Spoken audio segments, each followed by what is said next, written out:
Everybody is here?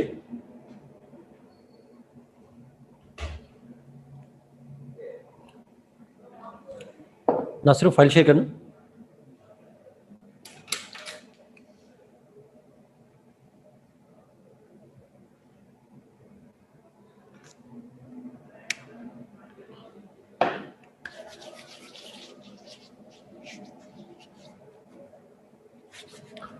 Okay.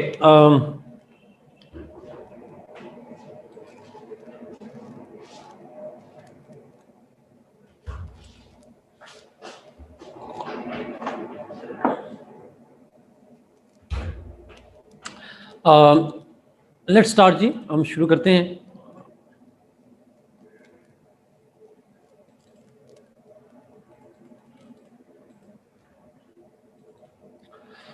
Let's start with the executive powers. Sajid उसका नहीं, वो समझ नहीं कर सकता. उसकी वजह मैं बताऊंगा क्यों नहीं कर सकता. जब हम कांग्रेस पढ़ेंगे ना, उनकी एनपीसी पढ़ेंगे, फिर मैं बताऊंगा क्यों नहीं कर सकता. ओके, एग्जीक्यूटिव पावर्स की बात करते हैं जी. एग्जीक्यूटिव पावर्स क्या होती हैं प्रेसिडेंट्स की या क्राउन की? सबसे पहले यूके के अंदर अगर हम बात करें तो जो अब एग्जीक्यूटिव पावर से मतलब है एग्जीक्यूटिव मामलात में उनकी क्या पावर्स होती हैं. That's what it means. Now जो यूके का क्राउन है उसकी एग्जीक्यूटिव मामलात के अंदर जो पावर्स हैं उसकी अगर मैं बात करूं तो उसके अंदर एक मेजर पावर जो होती है वो है the crown can appoint the. Appoint का लफ्ज लिखा हुआ है, मैं आपको रिकमेंड नहीं करूंगा लफ्ज अपॉइंटमेंट के बजाय आप प्रेफर कर दें नॉमिनेट्स. अगर आपने अपॉइंट लिखना है तो फिर वो जुमला लिखिएगा जो मैंने यहां पे लिखा हुआ है. He appoints the PM through vote of confidence by parliament. लेकिन प्रेफरेबली आप कर दें he nominates the prime minister.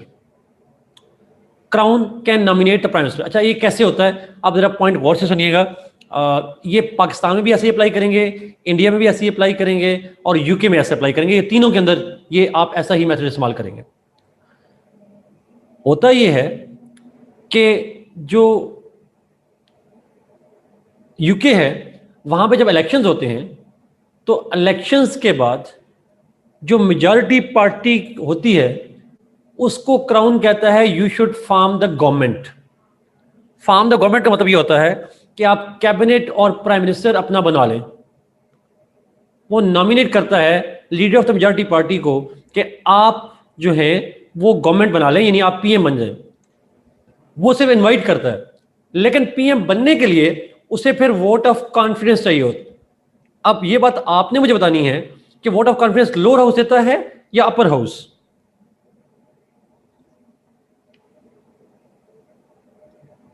Lower house, exactly. तो यूके में हाउस ऑफ कॉमन्स. अच्छा, दूसरी चीज, vote of confidence lower house से आता है. लोअर हाउस में से उसने लेना होता है. After taking the lower vote of confidence he becomes और she becomes the prime minister. Vote of confidence के लिए कितनी मेजॉरिटी चाहिए, सिंपल या absolute? Yes Ayesha, absolute majority. ये अपनी गलतियां खुद चेक करते जाइएगा जी. जहां जहां आप गलत हो रहे हैं तो आपकी वो मेमोरी का थोड़ा मसला जो आ रहा है. सो एब्सोल्यूट मेजॉरिटी चाहिए वहां पर वोट ऑफ कॉन्फिडेंस के लिए भी और फिर बाद में वोट ऑफ नो कॉन्फिडेंस के लिए. So this is how the crown appoints the PM through the parliament. अच्छा, अपॉइंटमेंट अगला पॉइंट है.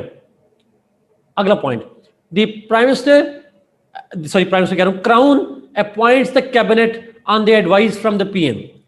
पीएम की एडवाइस पे क्राउन अपॉइंट करता है कैबिनेट को. On the advice of PM crown appoints the cabinet. और जो बाकी एग्जीक्यूटिव मेंबर्स होते हैं जैसे ब्यूरोक्रेसी वगैरह है या एडवाइजर्स हैं या जो भी हेड्स ऑफ नेशनल इंस्टीट्यूशंस हैं, they all are appointed by the crown on the advice of PM. तो मैंने लिखा यहाँ पे appoints all other executive officials on the advice of the PM. Reverse कैसे करते हैं? Okay, the crown appoints the other executive officials on the advice of PM. Other executive official से मतलब ब्यूरोक्रेसीज है, head of different national institutions है. Same in Pakistan, same in Pakistan. Appoints PM, appoints cabinet, appoints other executive officials on the advice of PM. सब कुछ PM. Amna का सवाल, Amna please question को public कर लें, आपका इंपॉर्टेंट सवाल है। Can crown go against the vote of confidence and advice of PM? No, convention is not. Amna फिर प्राइवेट चला गया आपके पास। अच्छा, the crown will always have to go with the procedure जी, और प्रोसीजर यही है कि उसे वोट ऑफ कॉन्फिडेंस के अगेंस्ट नहीं जा सकता और पीएम की एडवाइस के अगेंस्ट नहीं जा सकता। This is not written thing, this is the convention in UK and therefore it is followed as the constitution. Sajid का सवाल, सर पीएम का फिर बता दें। यूके पीएम को नॉमिनेट करता है क्राउन और फिर वोट ऑफ कॉन्फिडेंस लेता है लोअर हाउस से वो with absolute majority. That's what I search. They hold their conventions very secretly, too secretly, true, Hamza, absolutely. They're traditionalist people, you know, primarily. Britishers. Okay, next point.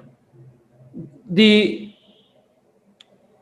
next मुल्क India है, India में भी same as Pakistan, same है। Please tell me, आपको ये समझ आ रही है इंडिया, पाकिस्तान और यूके की उनकी executive powers, are they clear?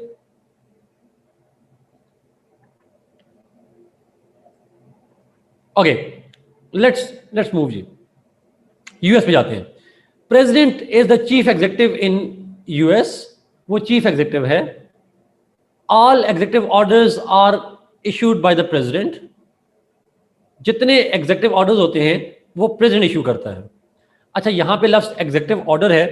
Executive order को लीगली तो नहीं, लेकिन एक जनरल आइडिया के सेंस में executive orders are almost equivalent to ordinances. ये लॉज नहीं होते, बाय लॉज होते हैं जी। उसामा, नॉमिनेट, तमाम पाकिस्तान यूके तीनों में नॉमिनेट लिखेंगे सर। अच्छा, president of the US issues executive orders which are kind of bylaws. वो एक लॉ की फोर्स रखते हैं, लॉ की अथॉरिटी रखते हैं sir. Next point, the president in US makes executive appointments like जैसे आपके कैबिनेट है, जैसे आपकी एडवाइजर्स हैं, जैसे head of different national institutions हैं।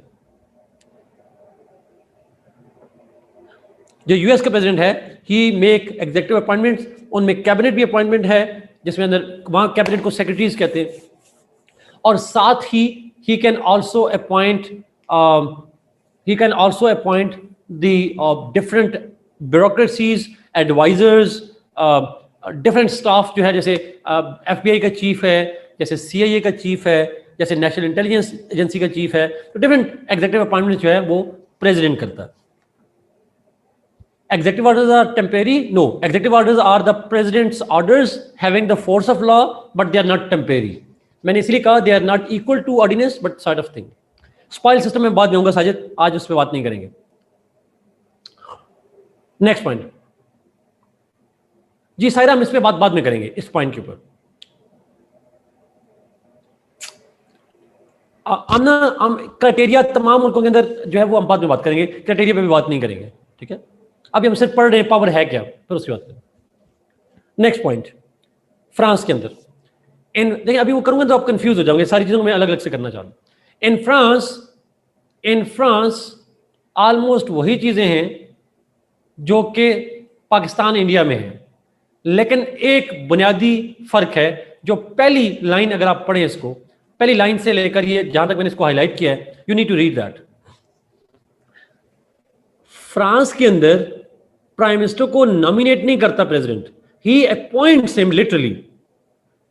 प्रेसिडेंट बन गया, उसने कहना भाई फलां बंदे को उठाकर पीएम बना दिया, बट जिसको पीएम बनाया उसे वोट ऑफ कॉन्फिडेंस नहीं चाहिए। जो पीएम अपॉइंट करता है प्रेसिडेंट, उसको वोट ऑफ कॉन्फिडेंस नहीं चाहिए, but he can be purely selected, Zulfikar exactly, but he can be removed by vote of no confidence. उसे उनकी नेशनल असेंबली लोअर हाउस हटा सकती है वोट ऑफ नो कॉन्फिडेंस से, लेकिन उसे इलेक्ट नहीं करती। एक और कंफ्यूजिंग चीज आपके लिए, मैं जानबूझ के कंफ्यूजिंग कह रहा हूं, बहुत इंपॉर्टेंट। पीएम को जब चूज करती है, देखें पाकिस्तान, इंडिया और यूके में हमारा पीएम का पार्लियामेंट से होना जरूरी होता है। पार्लियामेंट का मेंबर हो। हमारे पाकिस्तान के केस में लोअर हाउस से हो, इंडिया यूके में वो कहीं से भी हो सकता है, बट पार्लियामेंट का मेंबर होना जरूरी है पीएम के लिए। तो जब भी प्रेसिडेंट या क्राउन चूज करेगा, पार्लियामेंट में से कोई बंदा उठाएगा पीएम के लिए। फ्रांस के अंदर पीएम को जब प्रेसिडेंट चूज करता है, he can be anyone, exactly Sara, he can be from parliament, he can be from outside parliament. वो फ्रांस का सिटीजन हो, बाकी जहां से मर्जी हो, चाहे किसी पीएन को उठाकर बना दे, चाहे वो किसी क्लर्क को उठाकर बना दे, चाहे अपने बेटे को उठाकर बना दे, बेटे बेटी को बना दे, किसी को भी बना सकता है।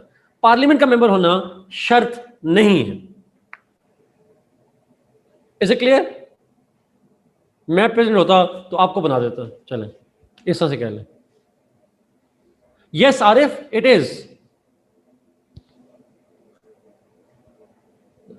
चलो, नहीं उस्मान, किसी एक को जो मुझे ज्यादा पैसे देता उसको बना देता 10%। अच्छा, anyhow, so the question is president, ये पॉइंट एक मैं रिपीट करता हूं, जरा सुनिएगा गौर से। President can hand pick anybody from France as the PM, parliament के अंदर से भी, पार्लियामेंट के बाहर से भी।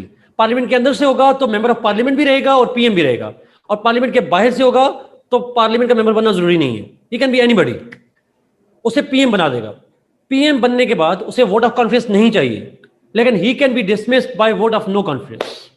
जब चाहे वोट ऑफ नो कॉन्फिडेंस से उसे पार्लियामेंट डिसमिस कर सकती है, लोअर हाउस, सिंपल।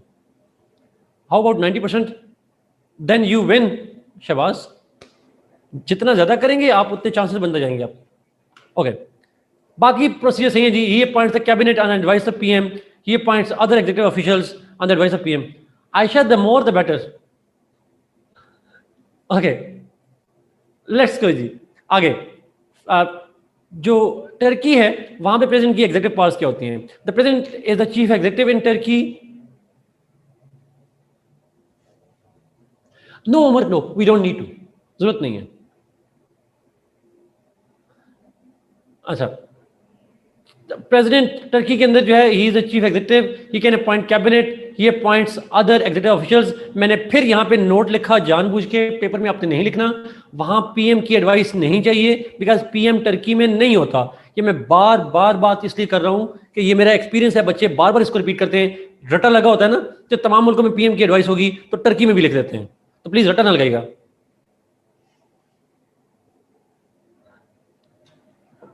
सर ये पॉइंट प्लीज ध्यान में रखिएगा, याद है कि चीज? Is it clear?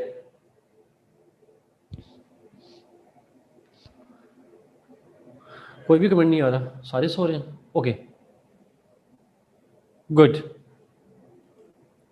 ब्रेक के बाद सुस्त पड़ गए हम लोग सारे। ओके, आ गया यस। मुझे क्लास होती है ना तो ऊंचा बुलवा लेता है बंदा, सो रहे हो तो जगा लेता है, ऑनलाइन में कैसे जगाएं, ये मसला होता है। ओके गुड उमर, ये point.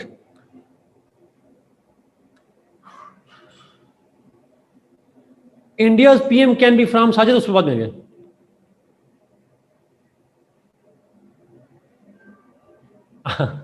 Okay great, let's go जी आगे। चाइना पे चलते हैं। चीन के अंदर देखते हैं क्या होता है। In China the president appoints the premier, he appoints the state council on advice from premier. अब जरा सुनिएगा प्लीज, ये स्टेट काउंसिल का लफ्ज है चाइना में जो आपको कंफ्यूज करेगा। अब ये फिर गौर से सुने, ये फिर आप गलती करेंगे तो इसलिए गलती ना कीजिएगा। चाइना में कैबिनेट की जगह पे लफ्ज इस्तेमाल किया जाता है स्टेट काउंसिल।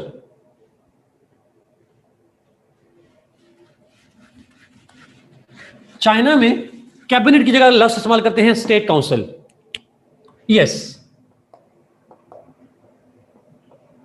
जिस तरह पाकिस्तान में हम उसको कैबिनेट कहते हैं, एग्जैक्टली जाएगा, तो उसमें यहां पे कहते हैं स्टेट काउंसिल। फर्क सिर्फ ये है सायरा, यहां पे उस स्टेट काउंसिल के मेंबर्स में प्रीमियर भी होता है, प्लस वाइस प्रीमियर भी होता है, प्लस बाकी मेंबर्स भी होते हैं। स्टेट, बाकियों को हम स्टेट काउंसलर्स कहते हैं। वहां कैबिनेट मेंबर्स नहीं कहते सायरा, वहां पे ये सारे याद रखिएगा प्लीज। वहां पे स्टेट काउंसलर्स कहलाते हैं, premier, vice premiers, state councillors. मिसाल के तौर पर उनके फॉरेन मिनिस्टर जो हैं, उसको हम पाकिस्तान में तो फॉरेन मिनिस्टर कहते हैं, बट वहां चाइना की लैंग्वेज में he is called state councillor. Vice premier Asad, prime minister जिसको पाकिस्तान में डिप्टी प्राइम मिनिस्टर कहते हैं, पाकिस्तान में तो खैर लफ्ज नहीं है, but premier, vice premier plus state councillors. पिछले दिनों शाहमूद कुरैशी साहब ने एक ट्विटर अकाउंट पे लिखा था कि I have met his eyes the state councillor from China. वो फॉरेन मिनिस्टर को उन्होंने स्टेट काउंसिल बाकायदा कहा। तो याद रखिएगा, चाइना में वो स्टेट काउंसिल कहलाता है। खुदा न खास्ता आप CSS करके चले गए, फॉरेन ऑफिस में चले गए और वहां पे जाके आपको चाइना के सेक्शन में डाल दिया गया, तो पॉलिटिकल साइंस का नॉलेज इस्तेमाल कीजिएगा, वहां कैबिनेट ना कीजिएगा प्लीज, ये ब्लंडर ना कीजिएगा। याद रहेगी ये बात। VP मतलब वाइस प्रीमियर, बार बार कह रहा हूं, वाइस प्रेसिडेंट नहीं, वाइस प्रीमियर। जी, हर मिनिस्टर को वहां काउंसलर ही कहना है। अच्छा, खुदा न खासा को हटा दें, चले बन जाएंगे तो फिर चले जाएगा, बट प्लीज याद रखिएगा चीज। इंशाल्लाह चले, आप इंशाल्लाह क्या जी, उम्र एग्जैक्टली उन्हीं के लिए। चलो आगे चलें जी, should we move. Diplomatic powers. Diplomatic power से मतलब है डिप्लोमेसी से रिलेटेड क्या है। उसामा, आपने सवाल क्या लिखा है, जरा दोबारा पढ़ें। पाकिस्तान में PM प्रेसिडेंट को नॉमिनेट करता है। आप शायद उल्टा कहना चाह रहे हैं, प्रेसिडेंट PM को नॉमिनेट करता है, आप ये कहना चाह रहे हैं। तो answer is yes, president PM को कर सकता है, बट PM प्रेसिडेंट को कहां नॉमिनेट करता है।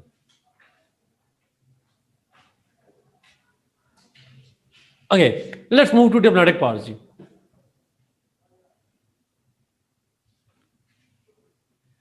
उसामा, पहले और बाद की बात ही नहीं है, इसका कोई लिंक नहीं है पहले और बाद का। पहले PM इलेक्ट हो फिर प्रेसिडेंट इलेक्ट हो, उसका कोई प्रोसीजर नहीं है।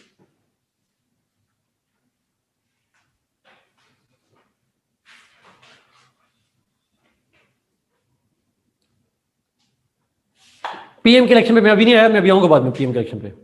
समझ।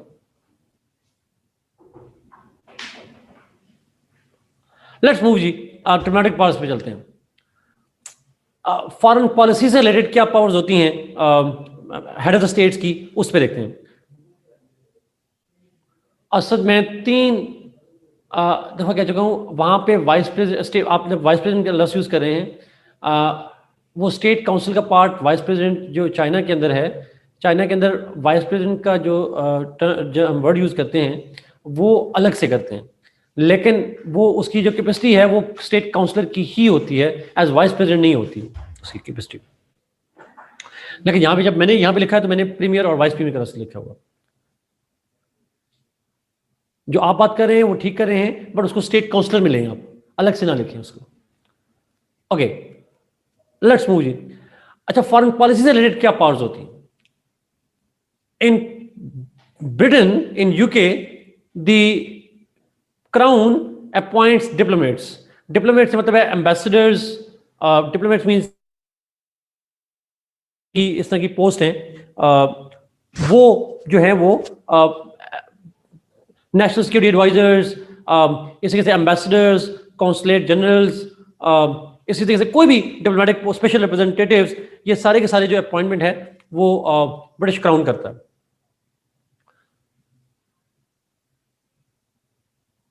मैं अभी इस पे आऊंगा जी कि ये कौन करता है, इस पे हम बाद में बात करेंगे सायरा, बिल्कुल आखिर में जाके, मुझे सिर्फ थोड़ा सा टाइम दीजिएगा। दूसरा इंपॉर्टेंट पॉइंट, क्राउन जो है उसकी एक और डिप्लोमेटिक पावर ये है that she signs the treaties and agreements, और all the treaties and agreements are signed in her name.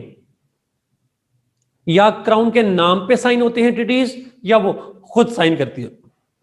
तो दो पावर्स, अपॉइंटमेंट की पावर है और ट्रीटी साइन करने की पावर है। ऑब्वियसली तमाम PM के पार्लियामेंट्री सिस्टम में तमाम PM के एडवाइस पे होता है। Yes, true. इंडिया में पाकिस्तान इंडिया में चले जाएंगे, सेम पावर्स तमाम मुल्कों में सेम पावर्स हैं। प्रेसिडेंट्स और crown they have the power to appoint diplomats and they sign treaties and agreements, या ट्रीटीज उनके नाम पे साइन होती हैं। एक पॉइंट ज़हन में रख लें, तमाम वो मुल्क जहां पे प्राइम मिनिस्टर्स मौजूद हैं या प्रीमियर मौजूद हैं, ये डिसीजन किया जाता है ऑन देयर एडवाइस। किन मुल्कों में प्राइम मिनिस्टर मौजूद नहीं है, आप जल्दी बताइएगा मुझे, कौन सी स्टेट्स ऐसी हैं जहां पे प्राइम मिनिस्टर्स नहीं है? टर्की में नहीं है और यूएस में नहीं है। Good, Turkey and US. तो उनके अलावा तमाम में लिखेंगे on the advice of PM, जो भी है। आगे चलते हैं, military powers. Military powers, the military से रिलेटेड क्या पावर्स होती हैं? The president appoints military officials, president military officials को अपॉइंट करते हैं। मिलिट्री ऑफिशियल से मतलब है जो मिलिट्री की रैंकिंग्स होती हैं। अब ये कल जो 6 लेफ्टिनेंट जनरल बने हैं, ये भी अपॉइंटमेंट अप्रूवल प्रेसिडेंट से आती है पाकिस्तान में। So in Britain crown appoints military officials, she has the power to mobilise troops, वो ट्रुप्स को मोबिलाइज कर सकते हैं, यानी फोर्सेस को एक जगह से दूसरी जगह लेकर जा सकते हैं। And she is also the commander in chief of armed forces, वो commander in chief of armed forces होती हैं ऑफिशियली। यस, लेकिन ऑब्वियसली ब्रिटिश की क्राउन जो है वो नॉमिनल पावर है, बिकॉज बाय नाम ही होती हैं ये सारी की सारी पावर्स। पाकिस्तान में भी सेम है, इंडिया में भी सेम है, यूएस में भी सेम है, तमाम मुल्कों में सेम है। अच्छा, मैंने तमाम मुल्कों में कमांडर इन चीफ लिखा है, ऐसा जरूरी नहीं है जी टाइटल डिफरेंट है। पाकिस्तान में जैसे सुप्रीम कमांडर का लफ्ज़ है, सो टाइटल डिफरेंट हो सकता है, but they all head the armed forces. आप ऐसे लिख दीजिएगा, बजाय कमांडर इन चीफ लिखने के आप इसे लिखें दे हेड द आर्म्ड फोर्सेस। ये एक जनरल वर्ड हो जाएगा, ताकि हर मुल्क का टाइटल डिफरेंट हो जाता है। तो मिलिट्री ऑफिशियल्स की अपॉइंटमेंट, जी it is important Amir Hamza, exact title ना भी याद हो तो जनरल लफ्ज होना जरूरी है। एमसीक्यूज में आ जाता है ना कभी कभी अमीर हमजा, इसलिए मिलिट्री ऑफिशियल्स की appointment, mobilisation of troops, forces की मूवमेंट एक जगह से दूसरी जगह, और कमांडर इन चीफ का होना ये जरूरी है। Head of the arm forces का होना तमाम मुल्कों के अंदर ये चीजें। जहां जहां पीएम है ये डिसीजन होंगे on the advice of PM, ये बात याद रहेगी। जहां जहां पीएम है all the decisions shall be done on the advice of the PM. आसान चीज है, कोई इतनी मुश्किल चीज नहीं है। जुडिशियल पावर्स, मैं जरा इसको बड़ा कर दूं।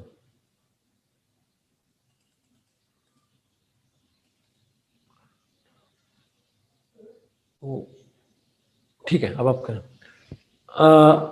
अच्छा,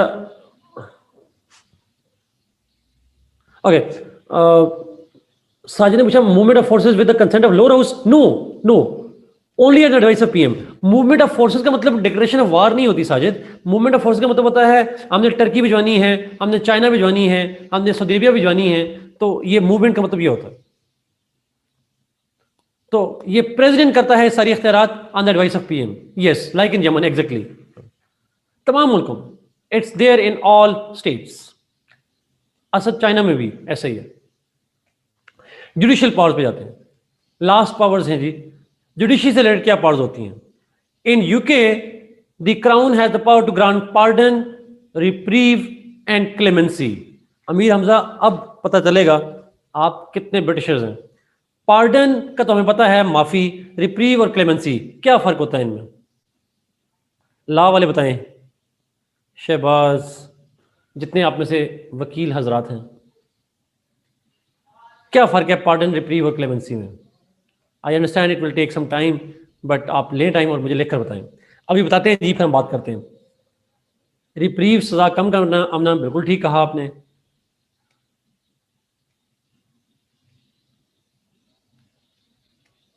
पार्डन में क्या होता है? ये बड़ा इंपॉर्टेंट पॉइंट है, इसे याद रखिएगा प्लीज सारे।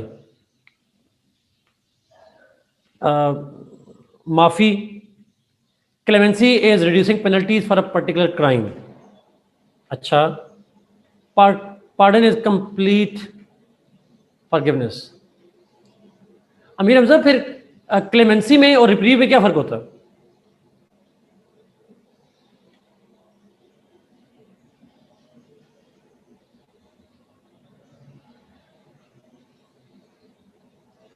No, I don't think reprieve is delay. Temporary नहीं होती Amir Hamza. Is it not reprieve?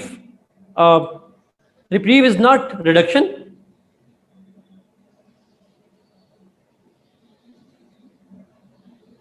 Are you sure Amir Hamza? Let me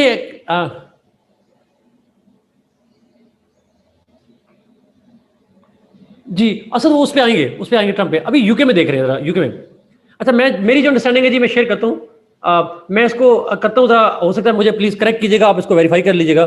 pardon means that you have committed a crime, you remain convicted, आप मुजरिम ही हैं, but your penalty is waived, आपको जो punishment है वो खत्म कर दी जाती है। रिप्रीव इज रिडक्शन इन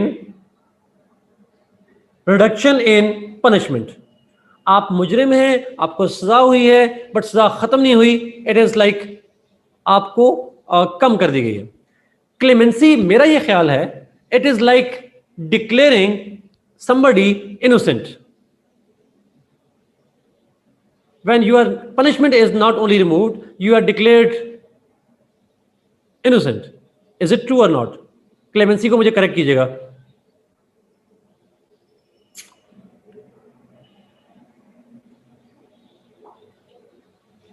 आप अमीर अफजल, मैं इसको खोल के नहीं पढ़ सकता, इसलिए नो कमेंट्स ऑन दैट। खैर एनीवे जी, but pardon, reprieve and clemency, ये लीगल मीनिंग देख लीजिएगा जी। जो yes, but pardon means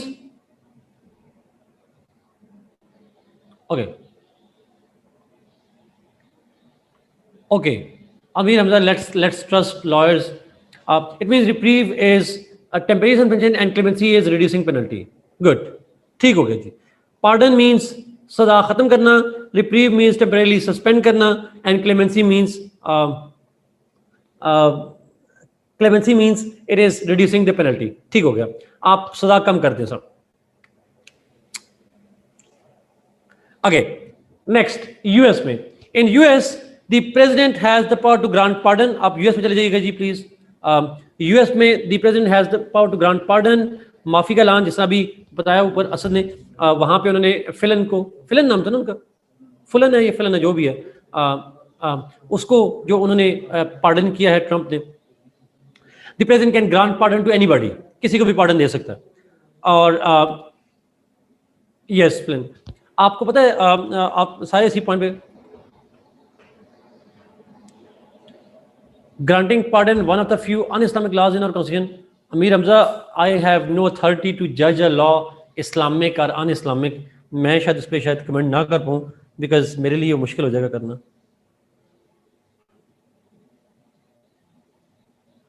अच्छा, लेकिन anyhow, but coming back to this point, Trump के खिलाफ pardon means when you waive the punishment, सजा खत्म कर देते हैं। अच्छा, आगे चलते हैं जी। Shahbaz, thank you. बड़ा इंपॉर्टेंट पॉइंट है, ट्रंप के ऊपर एक केस चला था एफआईए के हवाले से, और उस केस के अंदर एफआईए कह रहा हूँ, उनकी अपनी एफबीआई का एक केस चल रहा था। उसके बाद इल्जाम था कि शायद he made a crime by intervening somewhere, एक इशू था। तो ट्रंप को जब चल रहा था तो उसको पूछा गया सवाल, are you not threatened by the punishment, क्या तुम्हें अगर पनिशमेंट हो जाएगी तो are you not fearing that? तो ट्रंप ने कहा, if I am convicted I have the power to grant pardon to myself, मैं अपने आप को भी माफ कर सकता हूँ। He literally said it. So president in US can grant pardon to anybody. Yes, Ukraine के वजह से। अच्छा, now and it was not illegal obviously. जी हमजा, ऐसा ही है, पार्डन हमेशा प्रेसिडेंट ही दे सकता है, ये शायद रखिए हमेशा प्रेसिडेंट। लेकिन पाकिस्तान जैसे मुल्कों में, ये पाकिस्तान और इंडिया में पीएम की एडवाइस पे होती है, और इंडिया में यूएस में वो किसी की एडवाइस के बगैर नहीं होती, याद रखिएगा। ओके, इन पाकिस्तान अगर आप देखें, the president has the role in the appointment of जजेस। पाकिस्तान में जजेस की अपॉइंटमेंट में एक रोल होता है प्रेसिडेंट का। वो रोल क्या है हम बाद में जाके पढ़ेंगे, but he has a role in that.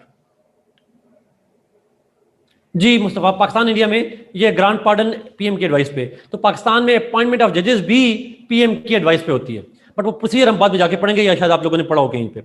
India में the president grants pardon, he also appoints जजेस on the advice of PM, वहां भी पीएम की एडवाइस पे जजेस अपॉइंट करता है, वहां भी एक रोल होता है। यूएस में grant pardon, ji Amir Hamza, yes that's true. America में ऐसी इम्यूनिटी नहीं है अमीर हमजा, वहां पे अमेरिका में ऐसी इम्यूनिटी नहीं है। सो अमेरिका के अंदर president grants pardon and American के अंदर द प्रेसिडेंट आल्सो अपॉइंट्स जजेस। अच्छा, अमेरिका में प्रेसिडेंट सुप्रीम कोर्ट के जजेस को अपॉइंट करता है, वहां पे किसी की एडवाइस नहीं चाहिए होती। अब आते हैं फ्रांस के अंदर, ये प्लीज गौर से सुनिएगा, फ्रांस वाला काम आपको थोड़ा तंग करेगा। जी साजिद, एग्जैक्टली ये फ्रांस वाला पॉइंट जरा प्लीज देखिएगा जी। In France president has the power to grant pardon, वो पार्डन कर सकता है, लेकिन साथ ही एक और चीज भी बड़ी इंपॉर्टेंट है, the president also appoints 1/3 members of the constitutional council. अच्छा, फ्रांस के अंदर एक इंस्टीट्यूशन है जिसको कॉन्स्टिट्यूशनल काउंसिल कहते हैं, जो कॉन्स्टिट्यूशनल लॉ वाले बच्चे हैं they need to read that जी, वो आपके लिए इंपॉर्टेंट है वहां। अब कॉन्स्टिट्यूशनल काउंसिल के टोटल मेंबर्स होते हैं, कॉन्स्टिट्यूशनल काउंसिल के टोटल मेंबर्स होते हैं 9। उन 9 में से out of those 9 1/3 members are appointed by the president of France. तो 9 का 1/3 कितना होगा? What will be the 1/3 of 9?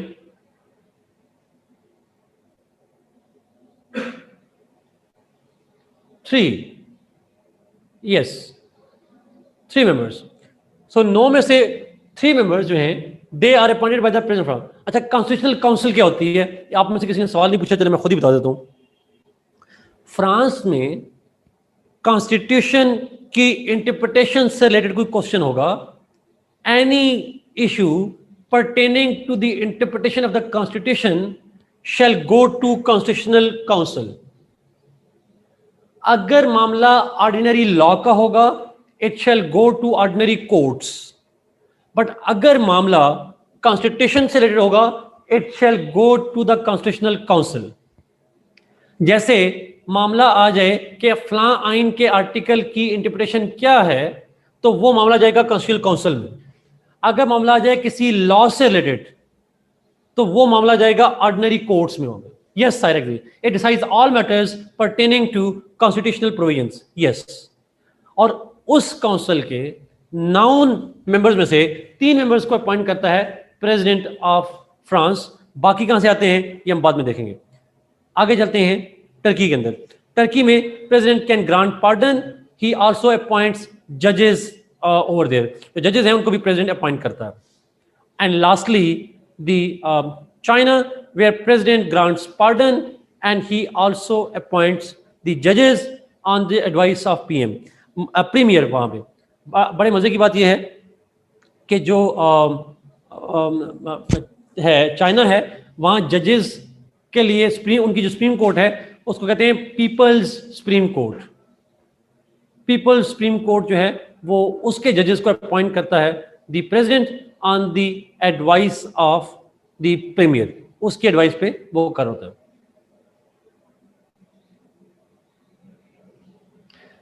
मैं दोबारा करता हूं जी, एक दफा ये क्वेश्चन ऊपर आ रहे हैं। अच्छा, एक तो क्वेश्चन प्लीज आप पब्लिक किया करें, मैं आपसे फिर रिक्वेस्ट कर रहा हूं ताकि मुझे वो ना फिर बच्चों को दोबारा पढ़ने पड़ते हैं। France has dual court system, public के लिए अलग, गवर्नमेंट के लिए अलग, council council is another council. Rimsha, इस पे मैं आखिर में जाके बात करूंगा, but in simple words yes. जो रिमशा का सवाल अगर किसी को समझ नहीं आया तो I will explain that at the end जी, इस पे बाद में बात करेंगे, but answer is yes. France के अंदर कॉन्स्टिट्यूशनल काउंसिल के जो मेंबर्स हैं जी वो 9 मेंबर्स होते हैं, और उन 9 में से 1/3 members are appointed by the president. एक कमेंट आया जी, मैं चाहूंगा आप में से बच्चे जवाब दें। उसने लिखा फ्रांस में जुडिशियल रिव्यू नहीं होता, तो what will be your answer? चलो मैं खुद बताता हूं। वहां पे होता है जुडिशियल रिव्यू, वहां पे जुडिशियल रिव्यू होता है, लेकिन वो एक्सरसाइज कोर्ट नहीं करती, वो कॉन्स्टिट्यूशनल काउंसिल करती है। Constitutional council does it, not the courts. Supreme Court name in China is named People's Supreme Court. जी सायरा, एग्जैक्टली। सो चाइना में नाम है पीपल्स सुप्रीम कोर्ट जी। Last part of the chart जी, लास्ट जो main debate है charts के वाले से, उस पर अगर जाऊं जी, हमजा ऐसा ही है, ऐसा ही है। ओके, ये नीचे नोट पढ़ें जी सारे, बहुत इंपॉर्टेंट नोट है, बिल्कुल लास्ट जो हेडिंग नीचे लिखी हुई नजर आ रही होगी आपको। एवरी डिसीजन, अब ये पहला यूके का है, every decision taken by the crown is on the advice of PM. UK में तमाम डिसीजन जो प्रेसिडेंट लेता है, प्रेसिडेंट वो क्राउन, वो पीएम की एडवाइस पे होता है। ब्रिटिश क्राउन इवन सिग्नेचर भी बिल के ऊपर खुद नहीं करती, even the signature on the bills are done by the cabinet members. All decisions, each and every decision of the crown is taken by the crown on the advice of PM. खाना का menu भी वही decide करता है भाई, signature भी crown का minister कोई कर लेता है। मेरी अपनी जाती डिक्शनरी में British crown can only breathe, वो सांस ले सकती है अपनी मर्जी से और कुछ नहीं कर सकती। इतनी मासूम इनोसेंट होते हैं वहां पे जाके, उनके कलर्स, उनकी सैलरीज कुछ भी नहीं कर सकते वो, everything is predetermined. Anyway, तो आप ये ध्यान रखिएगा, British crown can only breathe, वो सांस ले सकती है और कुछ नहीं कर सकती। नेक्स्ट, पाकिस्तान में नो नो नो क्राउन नहीं नहीं, नोबल पाकिस्तान का प्रेसिडेंट बड़ा पावरफुल है, क्राउन के पास ये पावर नहीं है, क्राउन के पास ये पावर नहीं है। रिमशा पैसे होते हैं पर उनके अपने नहीं होते, वो कोहिनूर मरेगी तो उसके खानदान में नहीं जाएगा, अगले बादशाह के पास जाएगा, वो ये भी नहीं ऑन कर सकते। इवन ड्रेस कोड अपनी मर्जी का नहीं कर सकते, आपको बता तो रहा हूं, अपनी मर्जी का ड्रेस भी नहीं पहन सकते। हमारा प्रेसिडेंट अपनी मर्जी से शेरवानी तो पहन सकता है जी, आरिफ एग्जैक्टली, बस एक जुमला, शी कैन ओनली ब्रीथ, वो सांस ले सकती है बस। आगे चलते हैं, पाकिस्तान में every decision taken by the president is on the advice of PM. हमारे प्रेसिडेंट का हर डिसीजन पीएम की एडवाइस पे होता है, बट हमारे यहाँ प्रेसिडेंट साइन खुद कर लेता है, अपना ड्रेस को डिसाइड कर लेता है, बहुत सी चीजों का, बट थोड़ी सी पावर ज्यादा होती है सर। इंडिया में सेम एज पाकिस्तान, वो बड़ा नॉमिनल होते हैं सारे। अच्छा, तीनों मुल्कों में मैं आपसे सवाल पूछ रहा हूं, मुझे जवाब दीजिएगा। What if she is refuses, अगर वो ना करे तो वो करती नहीं है, उसके अंदर इतनी हिम्मत ही नहीं होती। अच्छा, मेरा सवाल का जवाब दीजिएगा, यूके, पाकिस्तान और इंडिया में क्राउन की पावर्स नहीं होती, क्यों नहीं होती? यस, समझा ट्रू, क्यों नहीं होती? अगर आपसे पूछे पॉलिटिकल साइंस के स्टूडेंट की हैसियत से, why crown and the president do not have powers? Yes Ayesha, we are parliamentary system जी, बिल्कुल ठीक है आयशा, आयजा आप लोगों ने। अब पाकिस्तान इज पार्लियामेंट्री सिस्टम, और पार्लियामेंट्री सिस्टम में head of the state has nominal powers, symbolic powers होती हैं। Good, very good. आगे चलते हैं, यूएस में, यूएस का नोट चेक करें, all presidential appointments require confirmation by Senate. President जितनों को अपॉइंट करता है, कैबिनेट को, मिलिट्री को, एम्बेसडर्स को, जजेस को, all appointments that he makes need to be confirmed by senate. Senate की कंफर्मेशन होती है वहां पर। असद, बिकॉज अमेरिका में बायपार्टिजनशिप का कॉन्सेप्ट है, ऑब्वियसली वहां पे हो जाती है अपॉइंटमेंट्स। सेकंड, और जब असद, इसी से जब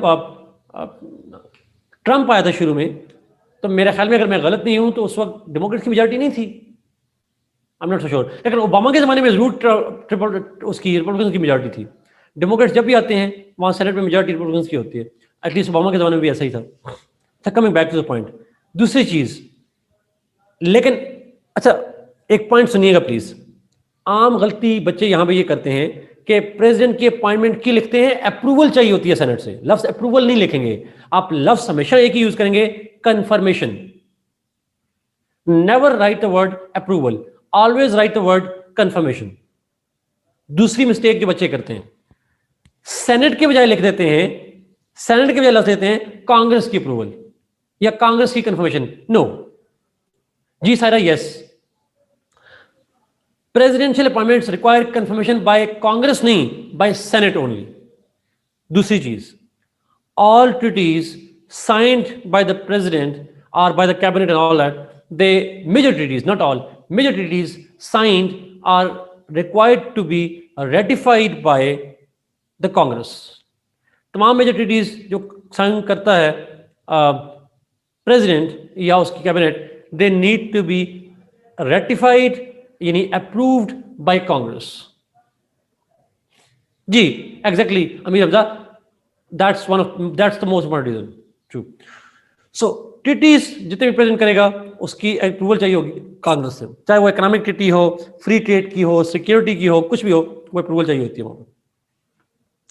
फ्रांस में every decision taken by the president is on the advice of the PM. China के अंदर प्लीज, जी सायरा एग्जैक्टली यस, प्लीज अगला पॉइंट देखिए, बहुत इंपॉर्टेंट है जो चाइना में मैंने लिखा हुआ है जी. प्लीज इसको गौर से पढ़ें और 2 बार पढ़ें और आंखें खोल के पढ़िएगा प्लीज, बंद करके नहीं पढ़नी. All decisions taken by the president in China must be approved by NPC and standing committee of NPC. मैंने कहा प्रीमियर की तो एडवाइस चाहिए होती है, लेकिन तमाम प्रेसिडेंट के जो डिसीजंस हैं वो प्रीमियर के अलावा एनपीसी की अप्रूवल चाहिए, और एनपीसी के अंदर एक कमेटी होती है जिसको स्टैंडिंग कमेटी कहते हैं. It's approval is must. Is it clear?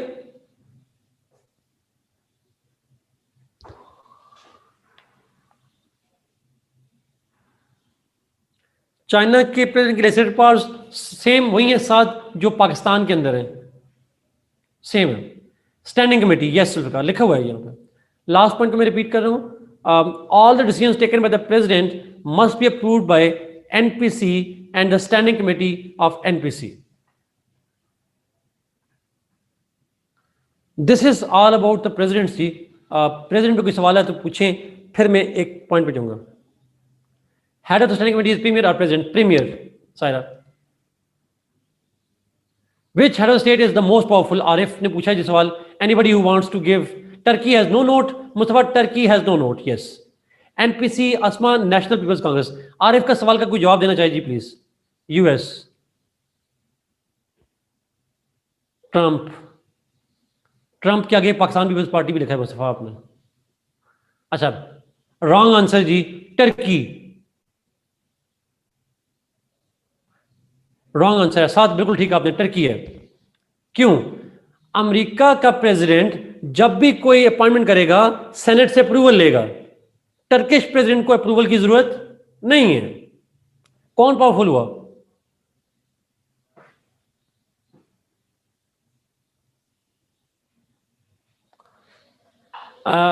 एक सवाल है जी, what is standing committee? Standing committee क्या है, मैं अभी इसको एक्सप्लेन करूंगा नीचे जी. स्टैंडिंग कमेटी को अभी हम लेजिस्लेचर पे आने लगे, उस पर बात करते हैं. Erdogan, superman. Is there any condition to appoint premier? साथ कंडीशन से मतलब ऐसा कंडीशन तो नहीं होती, but premier has to be the member of the NPC. NPC का मेंबर होना जरूरी होता है उसके लिए, ऐसा और कोई कंडीशन नहीं होती. वैसे यूजुअली हैंड पिक्ड होता है वो प्रेसिडेंट का. जी, टर्की में इंपीचमेंट होती है,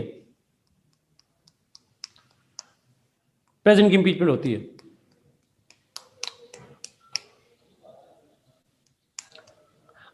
अब लेट मी गो जी, इस पे एक कमेंट और कर लूं, फिर हम लेजिस्लेचर्स पे जा रहे हैं.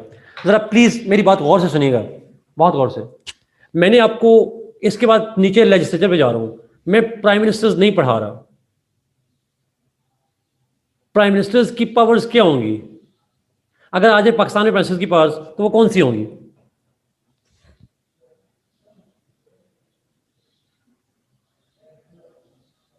Any guess? Wild guess?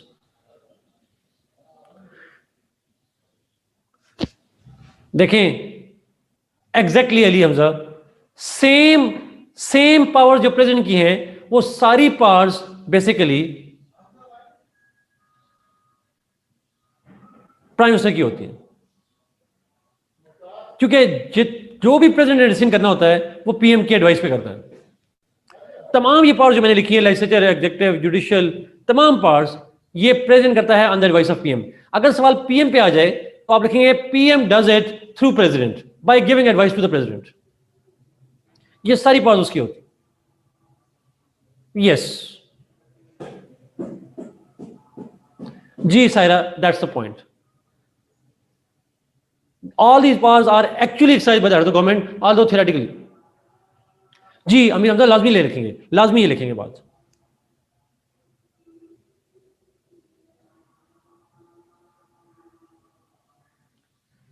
Having weapons of mass destruction over, no, ये नहीं लिखेंगे आप. Puppet, yes, Nobel.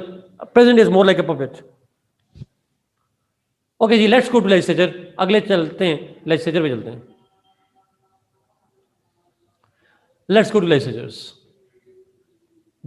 क्या लेजिस्लेचर्स के नाम क्या हैं? अगर आप देखें यहाँ पे यूके है, Pakistan, India, US, France, Turkey, ये जो भी मुल्क आपको नजर आ रहे हैं. ओके, यूके में लेजिस्लेचर का टाइटल है parliament, lower house, house of Commons, house of Lord's.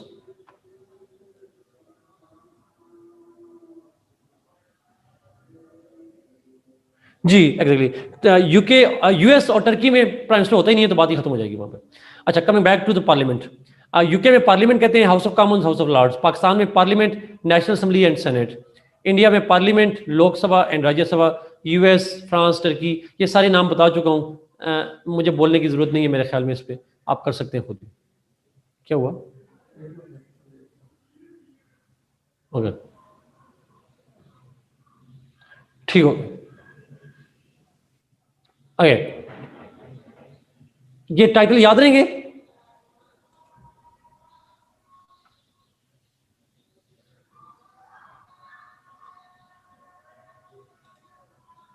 Okay, we'll try it again. Okay, अब कंपोजिशन पे जाते हैं जी. कितने मेंबर्स होते हैं? अब मैं लोअर हाउस पे स्टार्ट कर रहा हूँ. लोअर हाउस के मेंबर्स कितने हैं, कंपोजिशन क्या है? यूके में 650, पाकिस्तान में 342, इंडिया में 543, यूएस में 435, फ्रांस में 577, टर्की में 600, चाइना में 2980. जल्दी से बताएं लार्जेस्ट लेजिस्लेचर किसकी है?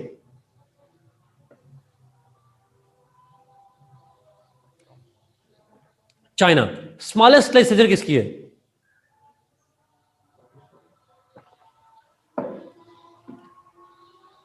पीके. पीके मूवी ना लिखा करें, पीए लिखा करें. पीके से मतलब कुछ और ही होता है.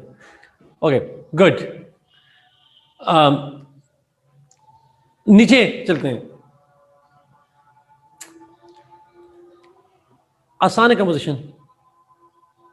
अच्छा, ये इतनी आसान नहीं है जितनी आपको लग रही है जी, प्लीज दरमियानी नहीं पूछनी. एक कॉन्स्टिट्यूशन लॉ में एक डिबेट है थोड़ी, आप जरा ध्यान रखिएगा.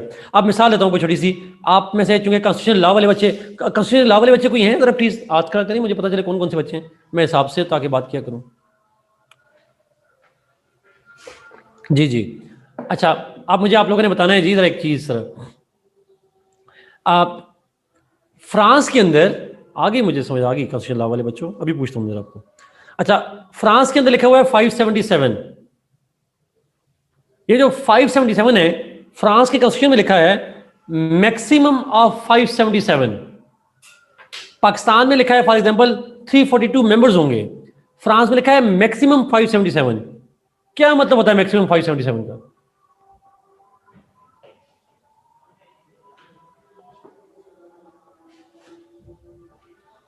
हमारे लिखा है देयर शुड बी 342 मेंबर्स, वहां लिखा है maximum. Yes Zara, they can be less.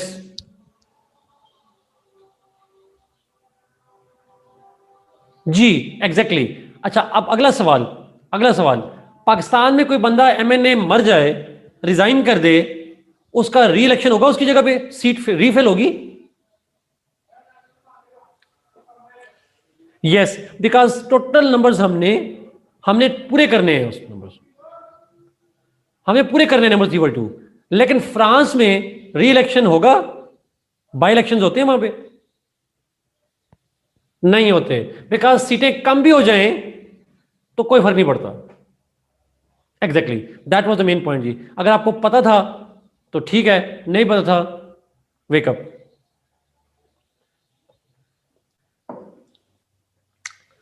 Hand pick नहीं होते ही नहीं है वहां पे, इलेक्शन होती नहीं. Okay, is this important for police? Hamza, police के लिए सिर्फ एक बात पता हो, पुलिस के लिए डंडा। अगर आप पॉलिटिकल साइंस, आपने बाद में लिखा है, पता नहीं पॉलिटिकल साइंस को आपने पुलिस कैसे बना दिया लेकिन बहरहाल पॉलिटिकल साइंस में होना जरूरी नहीं है पता। अच्छा,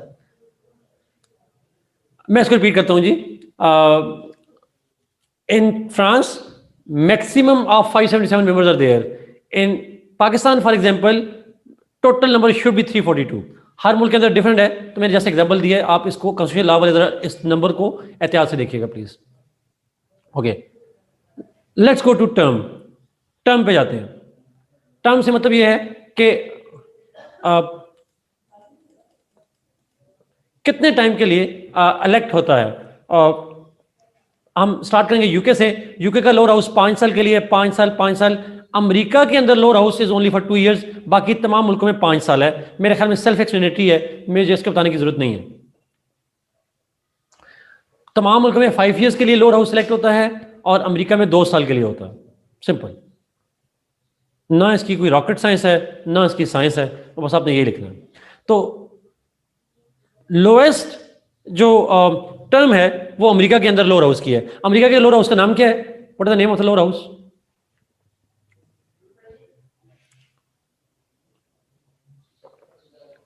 house of representative. No Saad, no, that's not the case. America में 4 साल नहीं है। मेरा प्लीज मुझे करेक्ट कीजिएगा, मेरा नहीं ख्याल कि 4 साल की टर्म है जैसा आप कह रहे हैं। प्लीज मुझे कॉन्स्टिट्यूशन लॉ वाले भी करेक्ट कीजिएगा। इज इट 4 इयर्स और उसको बाद मिड टर्म कहते हैं? यस, मेरा ख्याल है यही है साथ कि इट्स कॉन्स्टिट्यूशनली 2 इयर्स, मेरा यही ख्याल है। बट प्लीज अगर बाकी लोग भी कमेंट कर लें गूगल के बगैर।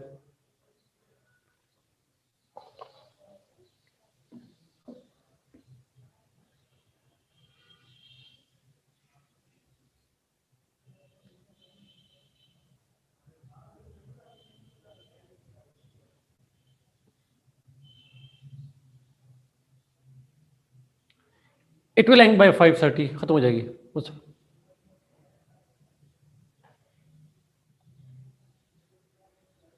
चलें जी, मैं इसको खुद वेरीफाई भी कर लूंगा कॉन्स्टिट्यूशन में क्या है, बट देख लेंगे।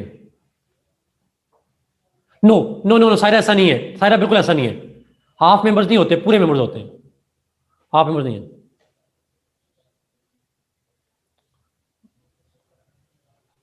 But it's 2 years anyway. अच्छा, टर्म की बात होगी, आगे चलते हैं क्वालिफिकेशंस पे। नाउ क्वालिफिकेशंस का मतलब यह है who can become the member of the lower house. Lower house के मेंबर कौन बन सकता है? तमाम मुल्कों में मिनिमम एज 25 चाहिए। तमाम मुल्कों में 25 एज चाहिए। पाकिस्तान, अब फिर यूके के अंदर शुरू करें, he must be a citizen. Citizen होना चाहिए बाय बर्थ। सिटीजन की शर्त दुनिया में कहीं नहीं है जी। पाकिस्तान के अंदर, सॉरी, ये जो हमारे कोर्स में स्टेट्स हैं इनमें बाय बर्थ सिटीजन होना जरूरी नहीं है लोअर हाउस का मेंबर बनने के लिए। Not convicted by court of law, convicted ना हो, not hold any other office of profit, कोई सरकारी मुलाजिम ना हो। सिंपल। ऑलमोस्ट तमाम मुल्कों में सेम क्वालिफिकेशन है सवाई अमेरिका के। पाकिस्तान में भी, पाकिस्तान में आर्टिकल 62-63 भी है। यानी लोअर हाउस का मेंबर बनने के लिए अगर आप मुसलमान हैं तो पक्के मुसलमान होने चाहिए, कभी झूठ ना बोला हो, हमेशा अमीन रहे हों और इस सादिक और अमीन रहे हों, और फिर आपने पक्के मुसलमान हो, अमीन मतलब लिखा हुआ है उसमें, you must be a kind of, मतलब प्रैक्टिसिंग मुस्लिम का लफ्ज़ लिखा हुआ है आपके लिए, प्रैक्टिसिंग मुस्लिम का लफ्ज़ है।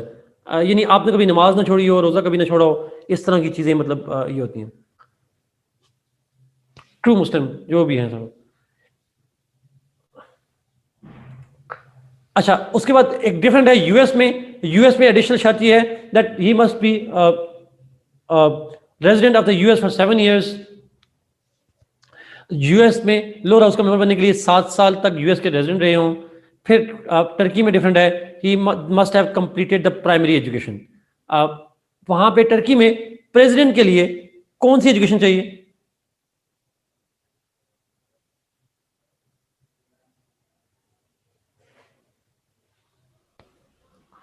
यस, हायर एजुकेशन, लेकिन जो है वो नीचे आपको यूनिवर्सिटी जो अच्छा टर्की में लोअर हाउस का नाम क्या है? What is the name of the lower house in Turkey जहां पे प्राइमरी एजुकेशन चाहिए?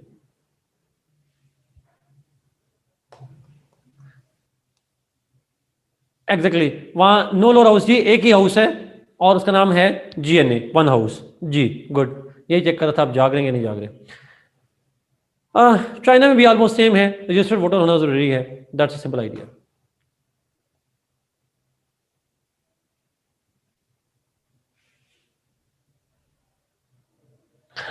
यस, अभी हमजा से एक कंफ्यूज करता है।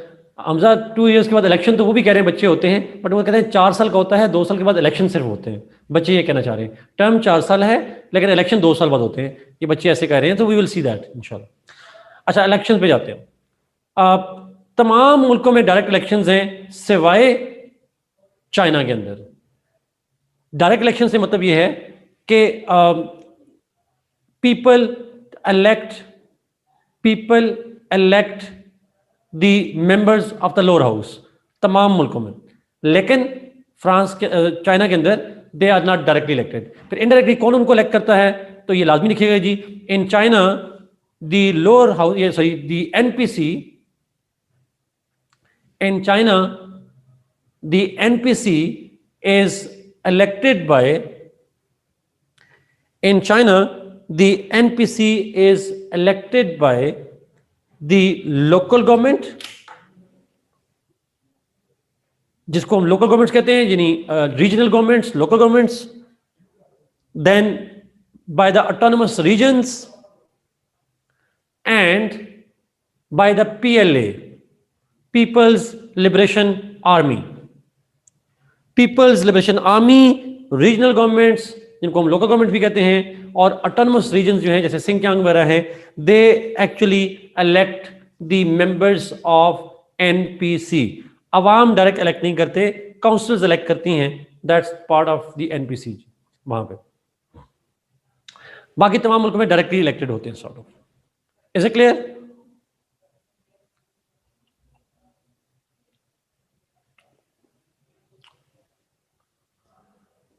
Let's go to the elections, sorry powers पे जाते हैं थोड़ा।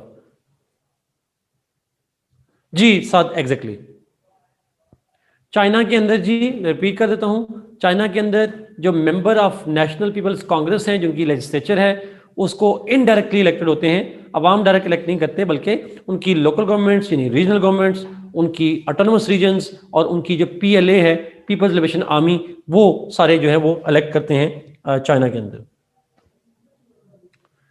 Let's go to the functions and powers. Lower house के फंक्शंस या पावर्स क्या होते हैं? जो लेजिस्लेचर की पावर्स आपको मैं पढ़ा चुका हूं, वही पावर्स यहां पे आएंगी, बट हम उसको यहां पढ़ते हैं। वही फंक्शंस एंड पावर्स आपको मैंने कहा था पढ़ के आइएगा, अगर आपने पढ़े हो तो वही होते हैं। Lower house has the power to make law, to amend law and to repeal laws along with the upper house. ये बताया था मैंने आपको पहले, अगर आपको याद हो तो।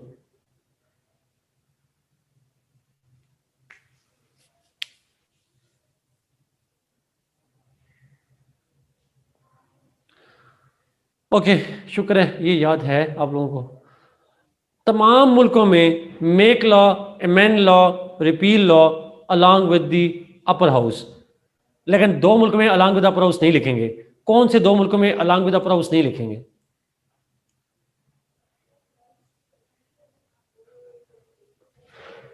टर्की, यूके नहीं जमशेद, टर्की एंड चाइना में।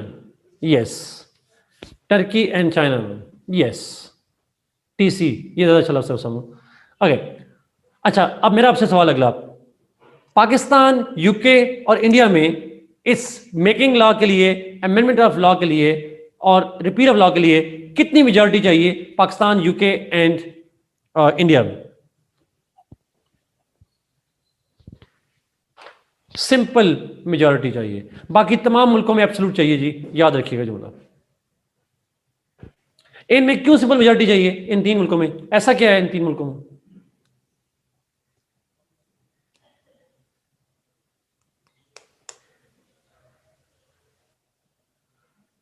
Yes Jamshed, exactly parliamentary system है, इसलिए इसलिए पार्लियामेंट्री सिस्टम की वजह से यहां पे चाहिए। Good, very good. UK, Pakistan, India में पार्लियामेंट्री सिस्टम की वजह से सिंपल मेजॉरिटी चाहिए। मिनिमम कितने वोटों से लॉ पास होता है पाकिस्तान में? मिनिमम कितने वोटों से? मुझे पता है, मीर हमजा, पहले आप लिखना है आपने। 1 वोट चाहिए। गुड, आगे चलते हैं जी, आसान है। Executive powers. अच्छा, इन अच्छा है हमजा। अच्छा, executive powers in UK, Pakistan and India, the lower house controls executive. Lower house executive को कंट्रोल करता है। कैसे कंट्रोल करता है ये बात हम पढ़ चुके हैं। अगर कोई जल्दी जल्दी लिखते, चले मैं जुबानी बता देता हूं आपको। मैंने कहा था वैसे पढ़ के आइएगा।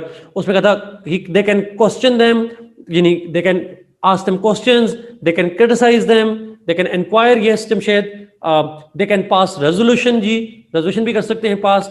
और पार्लियामेंट्री सिस्टम है तो यहां पे वोट ऑफ कॉन्फिडेंस भी और वोट ऑफ नो कॉन्फिडेंस भी। वो सारे पॉइंट यहां से डिटेल से लिखेंगे आप। Is it clear?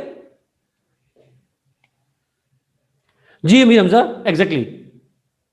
ये सारी चीजें मैंने आपको बताई हुई हैं, how they control executive.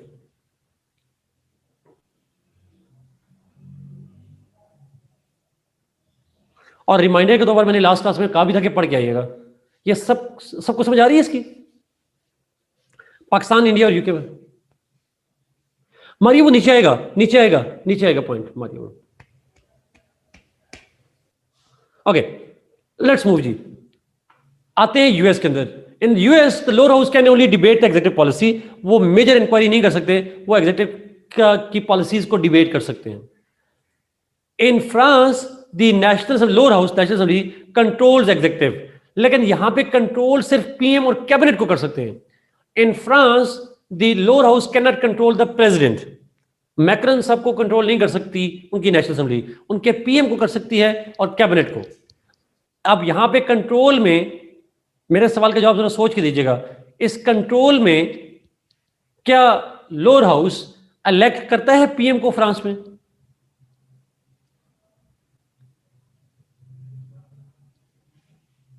No, it does not. Can lower house remove the PM by vote of no confidence? Yes, answer is yes, it can. Good.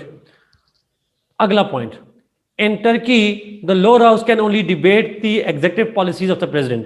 वो प्रेसिडेंट की पॉलिसी को सिर्फ डिबेट कर सकते हैं और कुछ भी नहीं कर सकता। अच्छा, आगे चले जाएं जी, उसके ऊपर चाइना के अंदर चले जाएंगे। तो इन चाइना द लोअर हाउस जो है वो प्रेसिडेंट के तमाम डिसीजंस को वो कंट्रोल करता है। All decisions taken by the executive must be approved by the NPC. NPC की पावर है कि उसे अप्रूवल देते हैं। अगले पॉइंट पे जाते हैं, इम्पीचमेंट। अच्छा, इम्पीचमेंट का पॉइंट बड़ा इंपॉर्टेंट है। In UK there is no concept of impeachment, वहां इम्पीचमेंट नहीं होती। अच्छा, वहां फिर क्या होता है? In crown can stay for as long as, वो जब तक जिंदा है वो रहते हैं, तो उसको हटा नहीं जा सकता।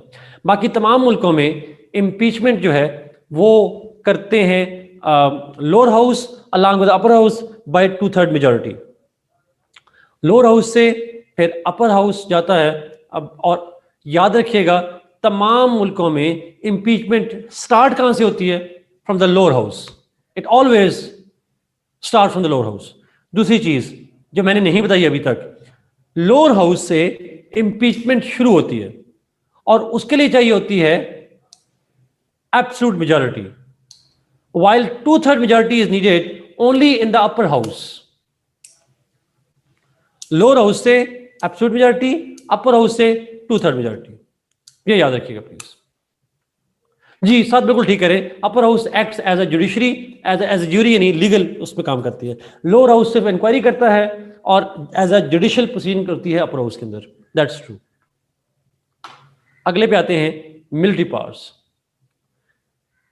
Lower house declares war along with the upper house. तमाम मुल्कों में लिखा है जी, डिक्लेरेशन ऑफ वॉर जो है वो लोअर हाउस करता है अपर हाउस के साथ मिलकर, और जो आखिरी दो स्टेट हैं वहां पे अपर हाउस होता नहीं है, तो खुद ही डिसाइड करते हैं।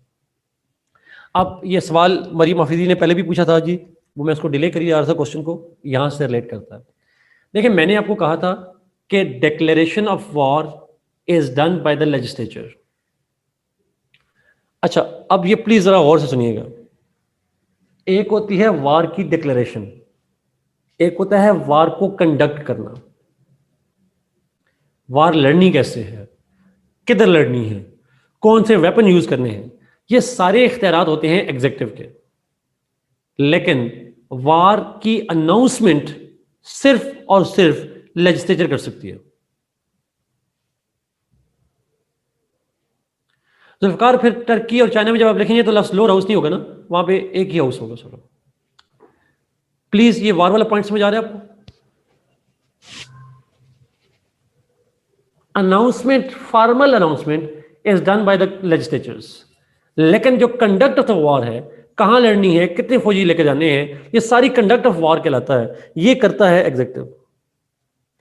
अमेरिका में प्रेसिडेंट को ये पावर डेलीगेट की हुई है उनकी कांग्रेस ने।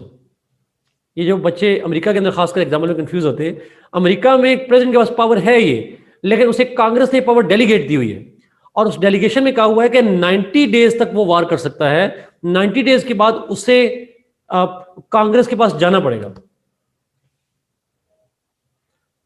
ये मैं अगर गलत नहीं हूं, आई एम सॉरी, बट शायद ये फैक्ट ऐसा ही है। ये जो डेलीगेटेड पावर है अमेरिका के अंदर, ये इसको वार पावर्स एक्ट कहते हैं। ऐसा ही है जी, अगर कोई लीगल एक्सपर्ट मुझे कमेंट कर सकें, इसको वार पावर्स एक्ट का लफ्ज देते हैं। इन यूएस, जमशेद आपको मुझे समझ नहीं आया, जरा दोबारा लिखिएगा। In US the president has been given the power to declare war by the congress for 90 days only. इसको वार पावर्स एक्ट कहते हैं, मेरा ख्याल है, बट वार पावर्स एक्ट वाली बात आप वेरीफाई कर लीजिएगा, मैं उस पर श्योर नहीं हूं जी। नेक्स्ट पावर पे चलते हैं, फाइनेंशियल पावर्स। मैंने आपको बताया था जो लेजिस्लेचर होती है वो हमेशा पर्स ऑफ द नेशन कहलाती है, they are called purse of the nation. तो यहां पे हमने बात की, the lower house has the complete control over the finances, it is called the purse of the nation. All money bills originate in the lower house, money bills pass by the lower house can not be rejected by the upper house. Same चीजें लिखेंगे ये सारे, sorry मैंने कहा क्या कर दिया, ये सेम पावर्स दिखेंगे यूएस तक। उसके बाद वहां पे बाकियों में complete cover of finances, upper lower house की बात है ही नहीं, तो वहां पे complete control over finances, it is called purse of the nation. Financial powers बड़ी आसान है, इतना मुश्किल नहीं है। लोअर हाउस हमेशा बजट बनाता है, लोअर हाउस से शुरू होता है, बना भी हो जाता है। बजट मेकिंग कौन करता है? एक सवाल आया, क्वेश्चन तो मैं आपसे पूछ रहा हूं, who makes the budget? Executive, exactly साहब। ड्राफ्ट वो तैयार करते हैं, लेकिन अप्रूवल जो है चाहिए होती है। यस किंजर, your answer is right. Okay,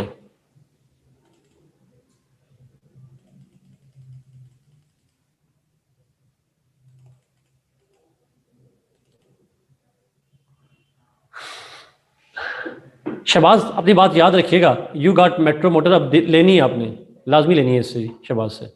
आगे चलते हैं। Lawyer should be a man of words. Okay, आगे चलते हैं। Diplomatic powers, lower house has a diplomatic powers. जो लोअर हाउस है, it can debate and control the executive. अच्छा, डायरेक्ट डिप्लोमेटिक पावर लेजिस्लेचर की नहीं होती, अगर आपको याद हो ये बात मैंने बताई हुई है, they do not have it. Diplomatic powers होती हैं एग्जीक्यूटिव की, और एग्जीक्यूटिव को कंट्रोल करता है लोअर हाउस, यूके में, पाकिस्तान में और इंडिया में। इन तीन मुल्कों के अंदर, ये जिनको मैंने हाईलाइट किया हुआ है, लेजिस्लेचर का डायरेक्ट रोल नहीं है डिप्लोमेटिक में। इवन ट्रीटी की रेटिफिकेशन भी नहीं चाहिए होती इन तीनों मुल्कों में। It can only debate the foreign policy, it can not make the foreign policy, but executive जो फॉरेन पॉलिसी बनाता है उसको कंट्रोल जो है वो आपका लोअर हाउस कर रहा होता है। साथ वो standing committees on foreign relations, they only debate, they only control the executive. वो फॉरेन मिनिस्टर को बुला लेंगे स्टैंडिंग कमेटी वाले, भाई आपने डिसीजन क्यों लिया? तो these committees do not take decisions on foreign policy. They actually control those people who make the foreign policy.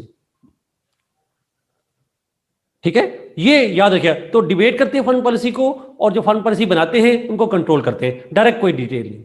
America में lower house can only debate the foreign policy, उसका control नहीं होता प्रेसिडेंट के ऊपर, upper house का होता है वहां। अच्छा, इसी तरीके से टर्की के अंदर, फ्रांस के अंदर चले जाएंगे। इन France the lower house it ratifies the treaties along with the upper house. Turkey में भी it debates and ratifies the treaties।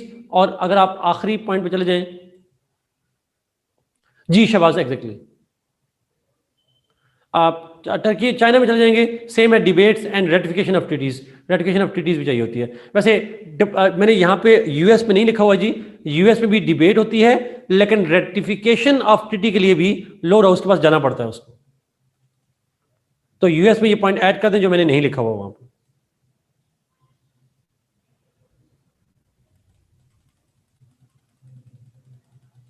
आखिरी दो पावर्स पे जाते हैं।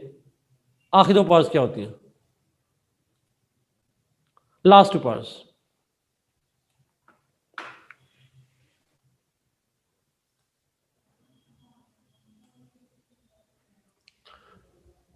ओके, जुडिशियल पावर्स, जुडिशरी से रिलेटेड क्या पावर्स हैं?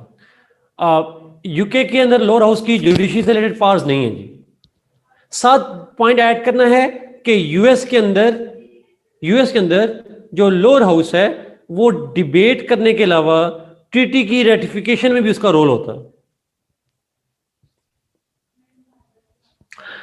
Okay, judicial powers. यूके में lower house does not have judicial powers, लेकिन पाकिस्तान में lower house has a role in the appointment of जजेस in high courts and supreme court.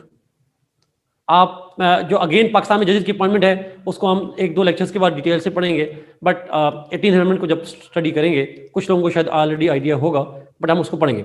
Role होता है, decision सारे वो नहीं करते। आरिफ लॉ लॉर्ड्स का रोल होता था हाउस ऑफ लॉर्ड्स में, बट हम लोअर हाउस पढ़ रहे हैं। Arif upper house of lords होता है, हम अभी लोअर हाउस को पढ़ रहे हैं। अच्छा, सो पाकिस्तान में जजेस का एक रोल है, सॉरी लोअर हाउस का एक रोल है इन द अपॉइंटमेंट ऑफ जजेस। उसके बाद आगे जाएं, अमेरिका के अंदर, इंडिया में कोई रोल नहीं है लोअर हाउस का जुडिशरी से रिलेटेड। यहां पे चले जाएं यूएस में, ये क्या लिखा हुआ? ओके, अमेरिका में द इम्पीचमेंट ऑफ फेडरल जजेस is done by the lower house along with upper house. America में जजेस की इम्पीचमेंट हो जाती है जी, लोअर हाउस करता है अलॉन्ग विद अपर हाउस, और फेडरल जजेस, सुप्रीम कोर्ट भी है और बाकी जजेस भी हैं।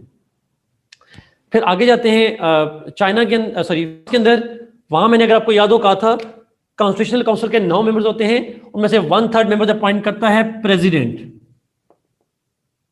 प्रेसिडेंट ऑफ फ्रांस,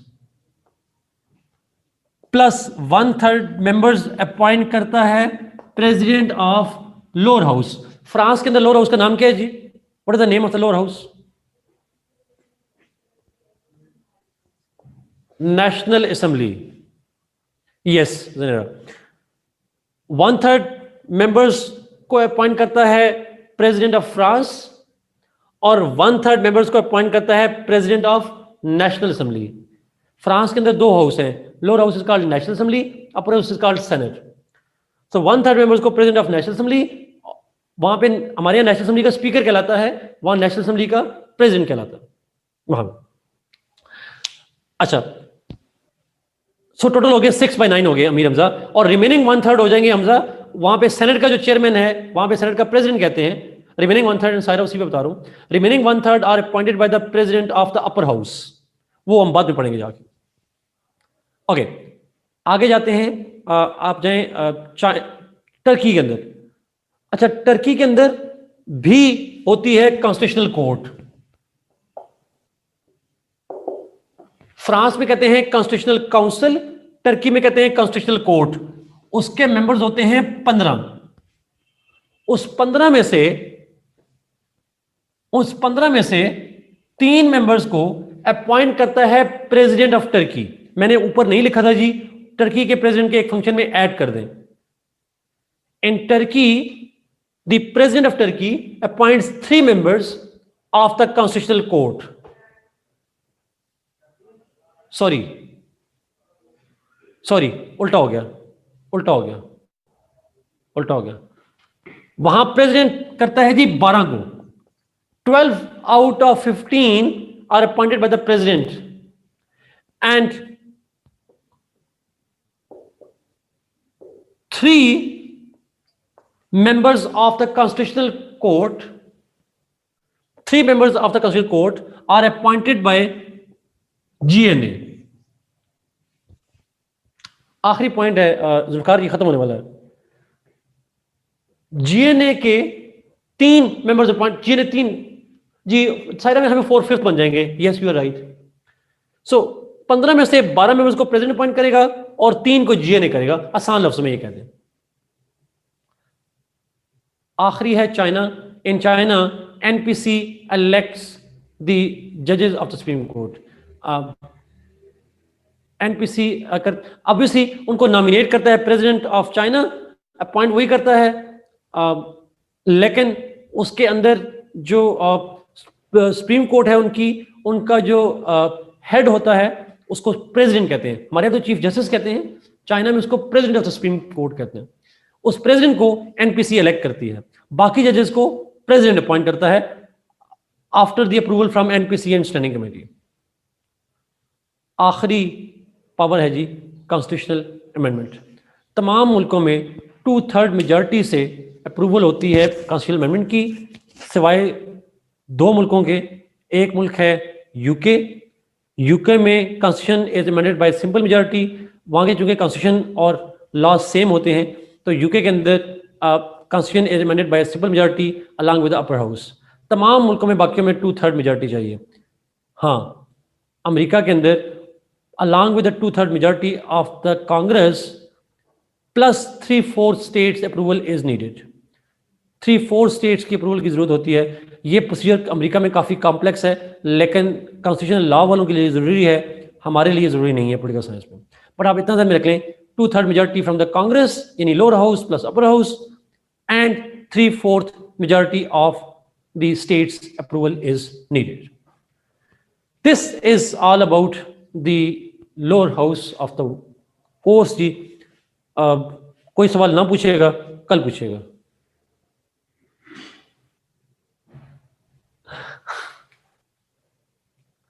कल रख लिया उन्होंने, मुझे मैसेज कर दिया उन्होंने।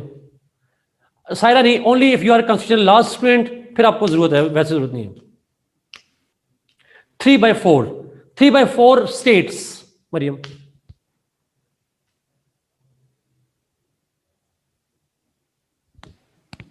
3/4 of the states.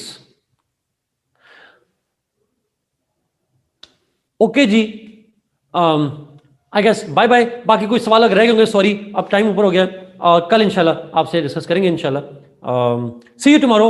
हम इस मजीद अपर हाउस को डिस्कस करेंगे, और फिर इनसे रिलेटेड, कॉन्स्टिट्यूशन से रिलेटेड, इन्हीं कॉन्स्टिट्यूशन से रिलेटेड और डिस्कशन होगी, वो कल हम डिस्कस करेंगे इंशाल्लाह।